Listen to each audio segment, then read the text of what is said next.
Finally বন্ধুরা আমরা চলে এসেছি কিন্তু সোনাখালি ঘাটে। আর এখান থেকে কিন্তু সমস্ত লঞ্চ কিন্তু প্যাসেঞ্জারদের তুলে নিয়ে একদম চলে যায় সুন্দরবনে।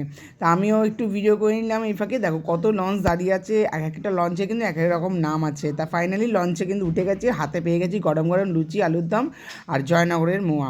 তবে আমার দুটো মোয়া দেখে ভেবো না আমি দুটো খাচ্ছি না, এটা আমার রুমির মোয়া, ও খায় না বলে দিয়ে দিয়েছি। তারপরে পেয়ে গেছে কিন্তু একদম চা, গরম গরম চা। তারপর বউ আমাদের লঞ্চ ছেড়ে দিল, আর আস্তে আস্তে আমরা কিন্তু এগিয়ে যাচ্ছি প্রথম গন্তব্যস্থল। সেটা কিন্তু পরে তোমাদের সাথে শেয়ার করবো। দেখো চারিদিকে শুধু জল আর জল, মাঝে মাঝে দু একটা বেশ নৌকা দেখা যাচ্ছে, চারিদিকে শুধু জঙ্গল খাড়ি এইগুলোই দেখতে পাচ্ছি। আর সত্যি খুব খুব ভালো লাগছে, একদম ধারে বসে কাজগুলো করছি। তারপরে পেয়ে গেলাম কিন্তু মাজা, আর মাজা কিন্তু আমরাও খেয়ে নিলাম।